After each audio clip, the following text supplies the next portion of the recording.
This is my process for getting the pricing over the phone. So first, I always try to get the price. I just say, well, how much were you hoping for?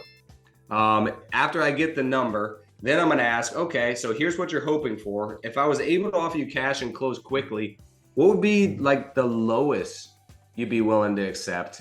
And you notice my tonality, I kind of change it there too. Like if I was able to offer you cash, and sometimes you might not use the word quickly as well, but if I was able to offer you cash and close whenever it's convenient for you, what would be the lowest you're willing to accept?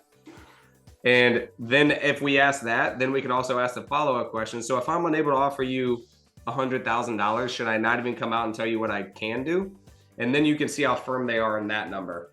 So that's the first steps if they're actually going to give you pricing. Another way is if you built a lot of rapport, and I've seen RJ Bates and other people use this one. I actually like it a lot. Well, what's the best price you could do for me? And like, it sounds weird, but like, if you just say something like, what's the best price you can do for me? If you built a lot of rapport and like make them laugh and actually get them to like you can ask questions like that. And then they'll actually go lower. Or if like you feel like you built a lot of relationship with them, I'll just straight up ask them that, like, hey, what can you do for me personally? All right, the other way. So this happens more often than not because everybody learns that, hey, you don't throw out the first number, right? Whoever throws out the first number loses. That's what most people say. So this is a way that I found to do it. It is a little bit tricky, but this is how we do it. So, hey, this is not our offer, but it looks like other investors are paying around like 75 to 80,000. And again, that's not our offer. But if another investor were to offer you that, what would you say?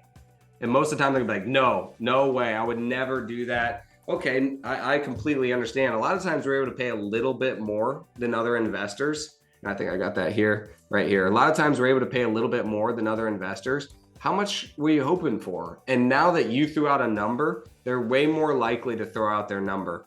I gave a different options too. You can say, okay, no worries. How much were you hoping for? I understand we're just going based on the estimated repairs that you said needed to be done. You know, how much were you hoping to get for it? Because again, once you say a number, they're that much more likely to say a number. But the other thing that I would say is this number needs to be so low. It needs to be a low ball that where if they say yes, it's so crazy low. So what we usually do is, I wrote it right here. This number is to flush out what they want. So it should be a low ball of 50% of Zillow or Realtor. And then sometimes I even subtract out some repairs. Like it should be a crazy low ball. That way, if they say yes, it's a steal of a deal because it's not an actual offer. That's the weirdest part is in our minds, we feel like we're giving them an offer. We're not. We're saying other investors offer this, and then it gets them to say a price. And now we can actually see if they're in the range.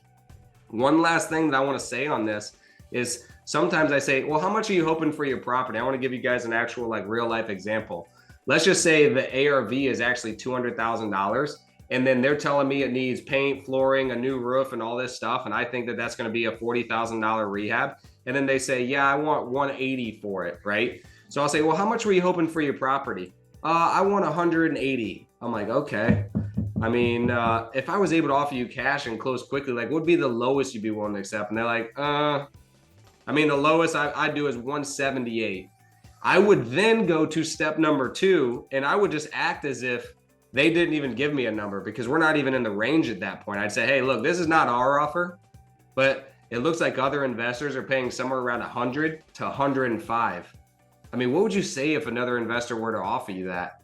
And then they're gonna be like, no freaking way. I'm like, gotcha. I'm just running based on your numbers. I mean, like, what would be the lowest that would make sense for you? Or like, what could you do for me? And I'm gonna see if it's even in the ballpark at that point. If they still say, dude, I mean, honestly, if I can't get 170, then I'm just going to talk to a real estate agent. I'll point them in that direction. I'll say, okay, hey, makes complete sense. Yeah, I think that we're probably not a good fit for you. I think we're going to, we'll be able to pay more than other investors would. But at the end of the day, I think we're just too far away. So I think you should probably listen with a real estate agent. Are you currently working with somebody? And then I'm going to try to push them to our real estate agent and get a 30% referral because I have my license. So that's what I would do if they're still unreasonable on their asking price when I actually get the price out of them. If we're not even in the range, I'm going to still continue to disqualify them until I can make sure that, yep, there's no way this is a deal. And at that point, if they say, no, I don't want to list with a real estate agent and stuff, I'm going to sell it to cash, I would then just put them on a drip and then follow up with them later and just say, hey, look, I'll work up an offer or something like that, but we're pretty far away and I don't want to offend you or anything like that. And then I would just put them on a drip and follow up with them. You'd be surprised how many people do come back afterwards. So, all right. So hopefully that generates some questions. I know I went over a lot, but I'll take some questions or anything if you guys have anything.